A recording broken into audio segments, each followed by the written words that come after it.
Hello dear students, आप लोग differential calculus में चाप की लंबाई के अवकलज किस प्रकार से ज्ञात करते हैं, यह प्रीवियस लेक्चर में आप कार्टेशियन कर्व्स यानी कि जब वक्र का समीकरण कार्तीय रूप में दिया गया हो और वक्र का समीकरण ध्रुवीय रूप पोलर फॉर्म में दिया गया हो तो किस प्रकार से ज्ञात करते हैं, यह हम बता चुके हैं।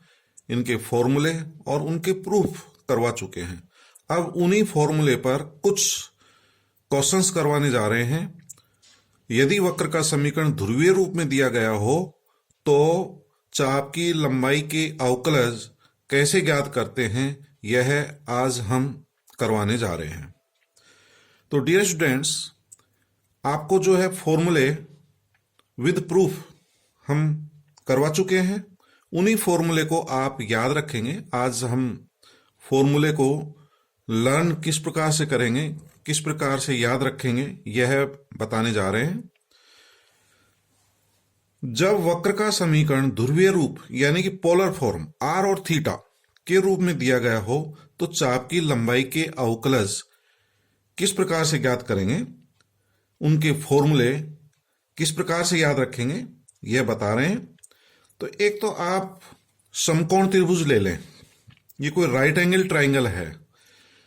इस राइट एंगल ट्राइंगल में ये परपेंडिकुलर है, ये बेस है, ये हाइपोटेन्यूज है, लंब, आधार और कर्ण। जब वक्र का समीकरण पोलर फॉर्म में दे रखा हो तो ये एंगल फाई लेना होता है। ये हम बता चुके हैं। फाई एंगल क्या होता है, थीटा क्या होता है, साई क्या होता है, ये पूर्व में बता चुके हैं। जब आप फॉर्मूले के डेरिवेशन किए थे तब हम करवा चुके हैं। आगे भी आप इनको पढ़ेंगे। तो फिलहाल आप जो है एक राइट एंगल ट्राइंगल और उसका एंगल कोण फाई है। लंब जो है वो are D theta, base D R और कर्ण जो है वो डी एस हाइपोटेन्यूज। ठीक है डियर स्टूडेंट्स, ये फॉर्मूले हम करवा चुके हैं। इससे पहले वाले लेक्चर में यदि आप देखेंगे, देखिए ये फॉर्मूले अपन पढ़ चुके हैं। ये लेक्चर 3 में देखें, वहां ये सब फॉर्मूले में करवा चुका। पोलर फॉर्म, यदि वक्र का समीकरण r equals to F theta हो तो D S upon D theta, D S upon D R के मान क्या होते हैं, ये विद प्रूफ हम अपन कर चुके हैं। इन्हीं फॉर्मूले को याद रखना है। तो यहां पे मैंने एंगल भी बता दिया था। फाई एंगल कौन सा होता है, साई कौन सा होता है, थीटा कौन सा होता है। थीटा एंगल तो कौन सा है, ये जो ध्रुवांतर रेखा होती है, प्रारंभिक रेखा या ओ एक्स अक्ष के साथ जो कोण होता है वो होता है। फाई कोण कौन सा है, ये जो रेडियस वेक्टर है ध्रुवांतर रेखा और इस पी बिंदु पर खींची गई जो स्पर्श रेखा है, टेंजेंट लाइन है, इनके बीच का कोण होता है। और स्पर्श रेखा के द्वारा एक्स अक्ष के साथ धनात्मक दिशा में बनाया गया कोण साई है। तो ये 3 कोण बताए थे, थीटा, फाई और psi. Psi equals to theta plus phi होता है। ठीक है डियर स्टूडेंट, तो ये अपन कर चुके हैं। तो आप यदि ये राइट एंगल ट्राइंगल है तो फॉर्मूले याद रखना बहुत इजी हो जाएगा। अपन जानते हैं पाइथागोरस थ्योरम से हाइपोटेन्यूज का जो स्क्वायर होता है वो शेष जो 2 साइड बच गई उनके वर्गों के योग के बराबर होता है। That is D S square, कर्ण का वर्ग शेष 2 भुजाओं के वर्गों के योग के बराबर होता है, लंब का वर्ग प्लस आधार का वर्ग। और अब अपन इसी से फॉर्मूले बनाएंगे। देखिए 3 फॉर्मूले कैसे बनाते हैं इस ट्राइंगल से। D S upon D theta का मान ज्ञात करना है तो डी थीटा स्क्वायर से पूरे समीकरण को इसको डिवाइड कर देना, इस इक्वेशन को। तो D S upon D theta square root ले लिया, D R upon D theta का होल स्क्वायर, इसमें डी थीटा स्क्वायर से डिवाइड करेंगे, डी थीटा कट जाएगा, आर स्क्वायर। Number 1 formula. तो डियर स्टूडेंट, इस फॉर्मूले को याद रखें, बहुत काम आएगा। D S upon D theta equals to under root R square plus D R upon D theta का होल स्क्वायर। फॉर्मूले हैं। क्वेश्चंस तो बहुत इजी हैं। यदि फॉर्मूले याद नहीं है तो फिर आप क्वेश्चंस नहीं कर पाएंगे। दूसरा formula D S upon D are. S हमारी चाप की लंबाई है, उसका आर के सापेक्ष, आर अपन जानते ध्रुवांतर रेखा की लंबाई होती है। तो D S upon D R equals to क्या होगा, तो इस समीकरण को डी आर स्क्वायर से डिवाइड कर दें, डी आर स्क्वायर से, तो ये कट जाएगा, 1 आ गया, plus are D theta upon D are का होल स्क्वायर और अंडर रूट। तो दो फॉर्मूले, और एक फॉर्मूला जो है टिग्नोमेट्री रेशियोज का अपन बना सकते हैं इससे, tan फाई लंब बटा आधार, R D theta upon D R, tan phi equals to R D theta upon D R, perpendicular upon base, sine होता है परपेंडिकुलर अपॉन हाइपोटेन्यूज, लंब बटा करण, आधार बटा करण कोस होता है। तो इस तरह से ये 3 फॉर्मूले बना सकते हैं। इन फॉर्मूले को आपको याद रखना है। आज जो है हम इस फॉर्मूले पर ही आधारित क्वेश्चंस करेंगे। तो ये फॉर्मूला आप याद कर लेंगे, D S upon D theta equals to under root R square plus D R upon D theta का होल स्क्वायर। यदि वक्र का समीकरण ध्रुवीय रूप में दे रखा हो, आर और थीटा में दे रखा हो, तो D R upon D theta का मान निकालो, इस फॉर्मूले में रखो, उसको हल करें, वही जो है हमारा D S upon D theta का मान होगा। तो देखें इस फॉर्मूले पर आधारित क्वेश्चन, निम्न वक्रों के लिए ds अपॉन डी थीटा का मान ज्ञात कीजिए। तो मैं 3 प्रॉब्लम ले रहा हूं, r equals to A E raise to the power theta cot alpha, equiangular spiral, समान कोणिक सर्पिल का समीकरण है। दूसरा क्वेश्चन है r raise to the power m equals to a raise to the power m cos m theta. इससे और क्वेश्चंस भी बना सकते हो। यदि m का मान मैं 2 ले लूं तो R square equals to A square cos two theta, m का मान 3 ले लें तो दूसरा क्वेश्चन बन जाएगा। ठीक है।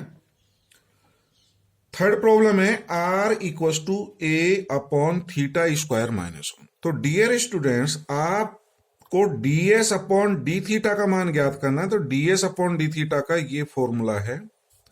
तो इस फॉर्मूले से आप किस प्रकार से ज्ञात करेंगे, मेरे को D R upon D theta का मान चाहिए, तो ये जो तीनों प्रॉब्लम है उससे D R upon D theta का मान निकालेंगे, इसमें पुट करना है, हल करना है, यही मान आएगा। तो ये तो है तरीका।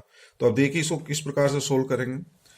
Equation of curve R equals to A E raise to the power theta cot alpha, differentiate with respect to theta. D R upon D theta का मान निकालने के लिए आर का जो है हम थीटा के सापेक्ष अवकलन कर रहे हैं। तो D R upon D theta equals to A constant है, ई की पावर एक्स का ई की पावर एक्स होता है, E raise to the power theta cot alpha, फिर इसका करेंगे थीटा का 1 इंटू कोट एल्फा। तो डियर स्टूडेंट, ये जो मान है ये वाला समीकरण 1 से देख सकते हैं, ये आर है। A E raise to the power theta cot alpha का मान समीकरण 1 से वापस रख दिया, तो ये आर है, आर इंटू कोट एल्फा। ठीक है डियर स्टूडेंट। तो ये D R upon D theta का मान आ गया। अब अपन फॉर्मूला अप्लाई कर देंगे, D S upon D theta equals to square root of R square plus D R upon D theta का whole square. D R upon D theta का मान यहां से रख दें, समीकरण नंबर 2 से मैं यहां रख दूंगा, इसको इक्वेशन नंबर 2 मान लें। तो इक्वेशन नंबर 2 से यदि यहां मान रख दें D R upon D theta का होल स्क्वायर, तो square root R square as it is, ये हो जाएगा R square cot square alpha using 2।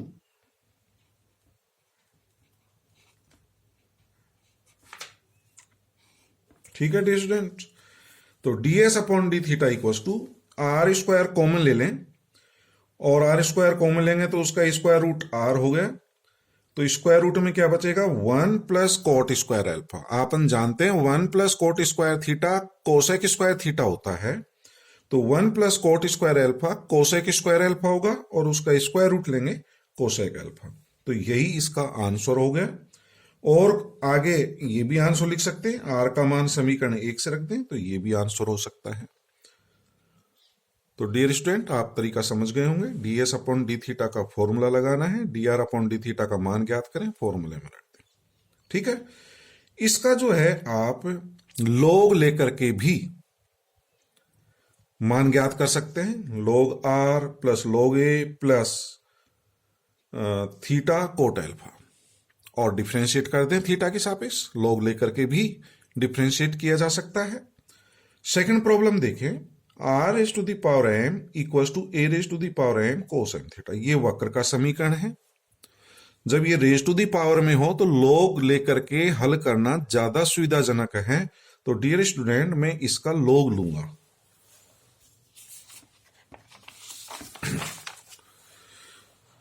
तो taking log both sides, m log r equal to m log a plus log cos m theta.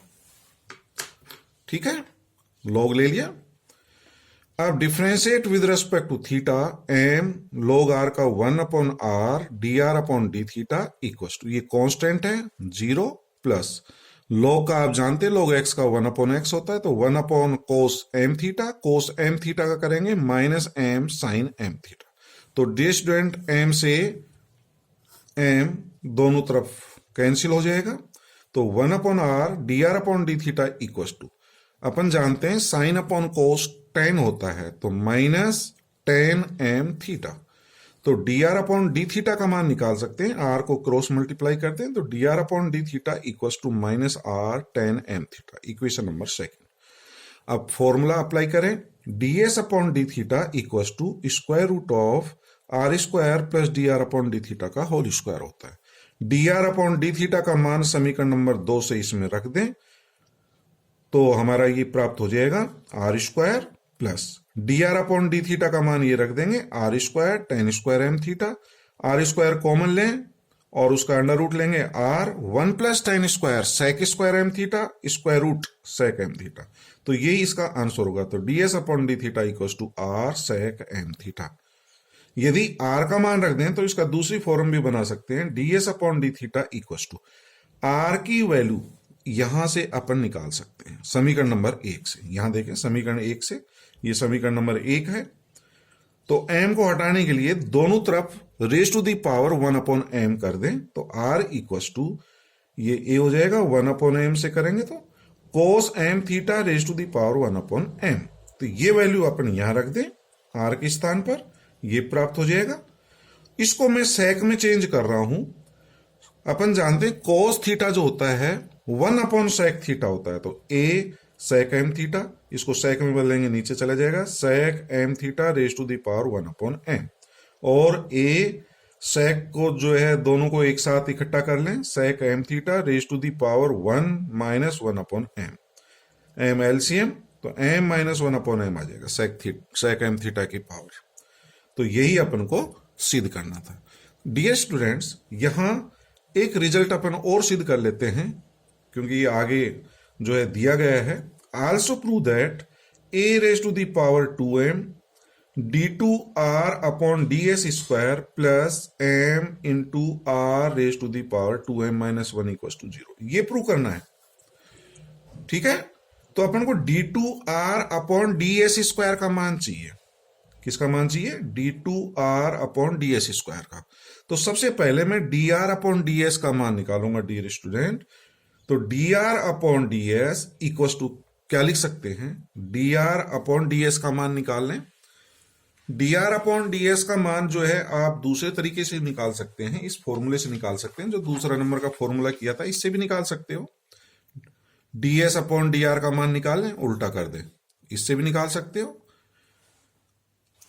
चूंकि मैं dr upon D theta का मान निकाल चुका, तो दो बार करने की जरूरत नहीं है। यदि यही क्वेश्चंस में आगे दे रखा हो तो dr अपॉन ds को मैं क्या लिख सकता हूं? dr upon D theta upon ds। D theta से मल्टीप्लाई और डिवाइड कर दिया गया है। चूंकि ds अपॉन डी थीटा का मान अपन निकाल चुके हैं समीकरण नंबर 3 में, ds अपॉन डी थीटा, तो dr upon D theta into D theta upon ds। तो इसकी वैल्यू मेरे को पता है, dr अपॉन डी थीटा की वैल्यू पता है, दोनों की वैल्यू रखते हैं। तो dr अपॉन डी थीटा का मान इक्वेशन नंबर 2 से, dr अपॉन डी थीटा का मान यहां रख दिया माइनस r 10m थीटा, इसकी वैल्यू। और ds अपॉन डी थीटा का मान अपन निकाल चुके हैं, ds अपॉन डी थीटा का समीकरण 3 से। तो 2 से और 3 से मान रख दिया गया है यूजिंग इक्वेशन 2 एंड इक्वेशन 3। ये ds अपॉन डी थीटा का मान है, तो डी थीटा अपॉन ds क्या होगा? 1 upon r sec m theta, ये प्राप्त हो जाएगा। r से r कैंसिल कर दें, tan साइन अपॉन कोस होता है, सेक को मैं लिख सकता हूं 1 upon cos, cos cos cut जाएगा, साइन में आ जाएगा D R upon D S equal to minus sine M theta. ठीक है डी स्टूडेंट, तो D R upon D S का मान आ गया। अब इसका एक बार एस के रेस्पेक्ट में और डिफ्रेंशिएट करेंगे, D R upon D S का जो मान आया है differentiate again with respect to S, तो D two R upon D S square equal to minus sine का क्या होता है कोस एम थीटा, फिर इसका करेंगे एम कांस्टेंट है और थीटा का D theta upon D S, D theta upon D S का मान वापिस समीकरण नंबर 3 से रख देंगे, तो minus M cos M theta 1 upon R sec M theta. ठीक है डी स्टूडेंट, और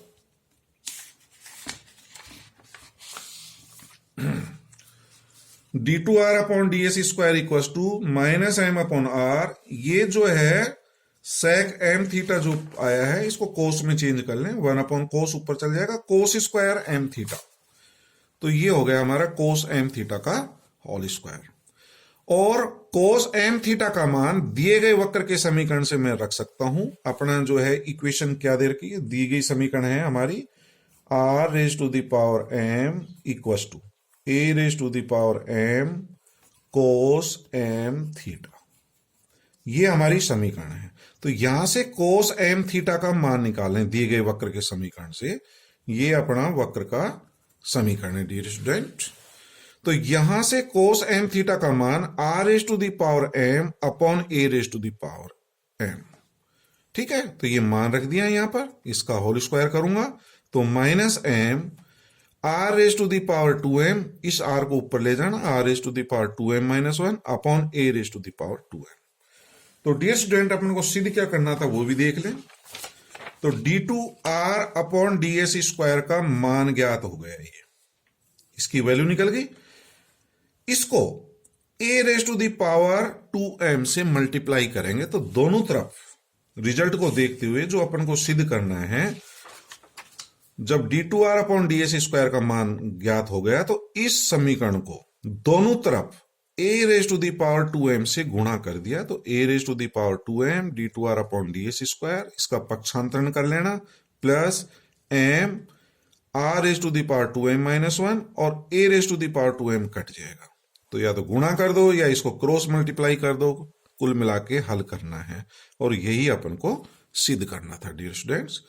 नेक्स्ट प्रॉब्लम देखिए, वक्र का समीकरण R equal to A upon theta square minus 1, DS upon D theta का मान निकालना है। तो डीएस अपॉन डी थीटा का फॉर्मूला होता है DS upon D theta equal to under root R square plus D R upon D theta का whole square. तो D R upon D theta का मान समीकरण 1 से ज्ञात कर रहे हैं। Differentiate equation first with respect to theta equal to A constant है, तो डी अपॉन डी थीटा, ये 1 अपॉन थीटा स्क्वायर माइनस 1 को मैं लिख दिया theta square minus 1 raise to the power minus 1, और इसका डिफरेंशिएशन कर दें तो हमारा ये प्राप्त हो जाएगा D R upon D theta का मान। ये वैल्यू जो है यहां रख दें D R upon D theta का, तो इसका होल स्क्वायर जो करेंगे, इसका होल स्क्वायर कर देंगे तो हमारा ये आ जाएगा 4a square theta square upon theta square minus 1 का पावर 4 और आर स्क्वायर। आर स्क्वायर की वैल्यू भी समीकरण 1 से रख देना, यहां से इसका आर की वैल्यू रख देंगे तो A square upon theta square minus 1 का होल स्क्वायर। अब डियर स्टूडेंट, इसका एलसीएम लेकर के, कॉमन लेकर के आपको सिंप्लीफाई करना है, आगे का काम आप स्वयं हल कर सकते हैं। तो DS upon D theta equal to A theta square plus 1 upon theta square minus 1 का होल स्क्वायर प्राप्त हो जाएगा। तो इस तरह से डियर स्टूडेंट्स, आप एस का थीटा के सापेक्ष यानी कि चाप की लंबाई के अवकलज ध्रुवीय रूप में दे रखा हो तो ज्ञात कर सकते हैं। इन फॉर्मूले को याद रखिए, प्रूफ में करवा चुका, प्रूफ परीक्षा में कम पूछे जाते हैं। आप फॉर्मूले याद करिए और उस पर बेस्ड प्रॉब्लम करिए। ठीक है, थैंक यू वेरी मच।